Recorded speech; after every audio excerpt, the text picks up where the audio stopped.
সম্প্রতি ইন্ডিয়াতে লঞ্চ হয়েছে কেটিএম ডিউক 160। তার মানে কি বুঝতেছেন? মানে লবণ কোম্পানির এমটির দিন শেষ। বলেন কি? হ্যাঁ খালা হ্যাঁ, বলি যা তা তো একদমই সত্যি। মাস্টার অফ টর্ক, যেটাকে আমরা বলি টর্কের মাস্টার, দেশজি সেগমেন্টে MG15, সেটার ভাত মনে হইতেছে কেটিএম ডিউক 160 মাইরা দিবে। হায় হায়। তো গাইস, তাহলে চলেন এবার আলোচনা করি, আপনাদের চোখে আঙুল দিয়ে দেখিয়ে দিই দেশজি সেগমেন্টে কেটিএম 160 কীভাবে নেকেড স্পোর্টস একদম কিং হতে যাচ্ছে। আমাদের দেশে যেসব কেটিএমের বাইক পাওয়া যায় সবগুলো 125 সিসি লিমিটেশন বাড়ার পরে এখন পর্যন্ত কেটিএমের হায়ার সিসি বাইক আমাদের দেশে আসে নাই। তো সেই সুবাদে আমাদের দেশে যে বাইকগুলো কেটিএমের পাওয়া যায় সেই বাইকগুলো দিয়ে মূলত কেটিএমের বাইকগুলো কেমন সেই ফিলটা কিন্তু পাওয়া যায় না। কিন্তু আপনি যদি পাসপোর্ট ভিসা ছাড়া একটু আমাদের বাইরের দেশে তাকিয়ে দেখেন, আমাদের সাইডের দেশে, পার্শ্ববর্তী দেশে ইন্ডিয়াতে, সেইখানে যদি দেখেন মোটামুটি 400 সিসি পর্যন্ত যতগুলো বাইক আছে ওই দেশে একদম সর্বোচ্চ, ওই দেশে কোনো বাইকের সিসি লিমিটেশন নাই, বাট 400 সিসি পর্যন্ত যতগুলো বাইক আছে তার মধ্যে সব থেকে পপুলার হচ্ছে কেটিএমের বাইকগুলো। আর এতটা পপুলার হওয়ার কারণ হচ্ছে কেটিএমের বাইকগুলোর পারফরমেন্স, কেটিএমের বাইকের লুকস, কেটিএমের বাইকের আফটার সেল সার্ভিস। ইন্ডিয়াতে কেটিএমের বাইকগুলো এমন একটা সারা ফেলায় রাখছে যে কেউ যদি 400 সিসির মধ্যে কোনো বাইক কিনতে চায় তাহলে সবার প্রথমে উঠে আসে কেটিএমের কথা, নেকেড স্পোর্টসের দিক দিয়েই হোক আর স্পোর্টসের দিক দিয়েই হোক। যদি কেউ বলে কেন কেটিএম, তাহলে তাকে উল্টা প্রশ্ন করা হয় হোয়াই নট কেটিএম। তো আজকের ভিডিওর প্রশ্ন যেটা ছিল, আয়োডিনযুক্ত লবণ কোম্পানির টর্ক মাস্টারের ভাত কিভাবে কেটিএম 160 মাইরা দিবে। আমাদের দেশে যারা নেকেড স্পোর্টস বাইক লাভার আছে তাদের কাছে বাংলাদেশে, আমাদের দেশে তেমন একটা অপশন নাই, ঘুরায় ফিরায় MT15 আর এক্স মোশন। তো এক্স মোশন তো বাংলাদেশের ধরা ছোঁয়ার বাইরে, ঘুরে ফিরে সবাই MT15-এর দিকেই ঝাঁকে, যারা একটু পাওয়ারফুল, একটু স্টাইলিশ, একটু বেশি মানে প্রিমিয়াম সেগমেন্টের নেকেড স্পোর্টস বাইক খুঁজে। কেউ আবার 4V আর পালসারের নেকেড স্পোর্টস মনে করেন না, ওগুলো হচ্ছে কমিউটার স্পোর্টস বাইক। তো এখন কথা হচ্ছে এমটির ভাত কীভাবে কেটিএম মারবে। তো কথা হচ্ছে এমটি বাংলাদেশে যদি আপনি একটা ব্র্যান্ড নিউ কিনতে চান 5,25,000 বা এর উপরে বাজেট আপনাকে করতে হবে। ইন্দোনেশিয়ান ভার্সনের দিকে গেলে অবশ্যই 5,25,000-এর উপরে আপনাকে যাইতে হবে। আবার যদি আপনি MT15 ইন্দোনেশিয়ানের দিকে যান সেক্ষেত্রে আপনি কোনো চাকাতে এবিএস পাচ্ছেন না, সেখানে ব্রেকিং ব্যালেন্সিংয়ের মধ্যে একটু সমস্যায় পড়তে পারেন।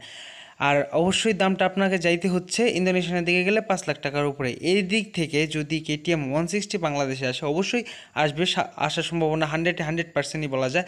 তো সেই ক্ষেত্রে এই বাইকের প্রাইসটা যদি 5.5 লক্ষ টাকাও ধরা হয়, সেক্ষেত্রে আমি মনে করি সর্বোচ্চ বেটার হবে বা MT15-এর থেকে গুড একটা অপশন হবে।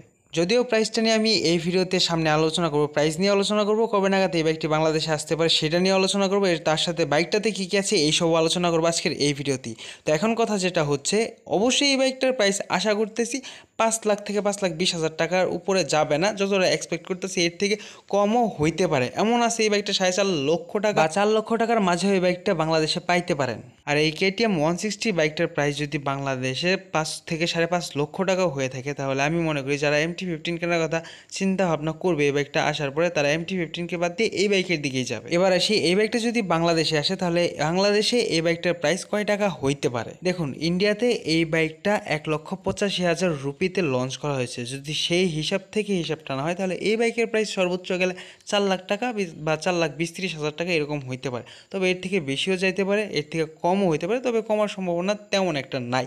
এরকমই 4 থেকে 4.5 লক্ষ টাকার আশেপাশে এই বাইকের প্রাইসটা হইতে পারে। এখন আসি কবে নাগাদ এই কেটিএমের বাইকটা বাংলাদেশে আসতে পারে। দেখুন, সদ্যমাত্র ইন্ডিয়াতে এই কেটিএম ডিউক 160 বাইকটা লঞ্চ করা হয়েছে।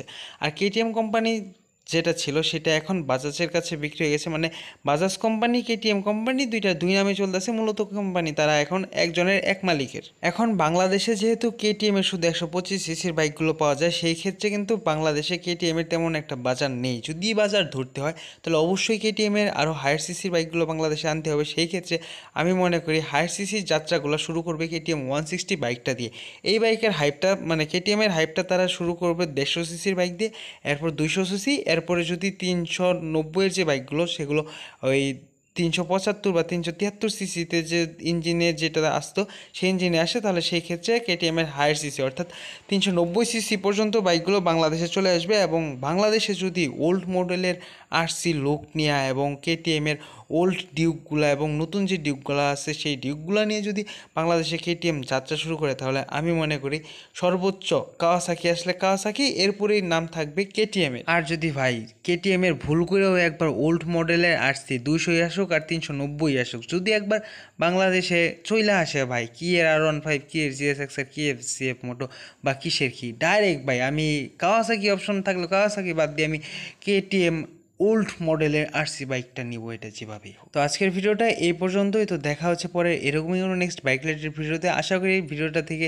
আপনাদের একটু হলেও ইনফরমেশন দিতে পেরেছি, এবং সামনে যদি এরকম আরও বাইক রিলেটেড ভিডিও দেখতে চান তাহলে আমাদের এই চ্যানেলটা সাবস্ক্রাইব করে রাখতে পারেন। এই চ্যানেলটা থেকে আপনারা রেগুলার বাইক রিলেটেড ভিডিও পাবেন, এবং যদি ভিডিওটা ভালো লেগে থাকে তাহলে ভাই একটা সাবস্ক্রাইব করবেন, কমেন্টে আপনার মতামত জানাবেন, আর একটা লাইক করতে পারেন। আর যদি ভিডিওটা ভালো না লাগে সেটাও কমেন্টে জানাতে পারেন যে কোন কারণে এই ভিডিওটা আপনার ভালো লাগলো না।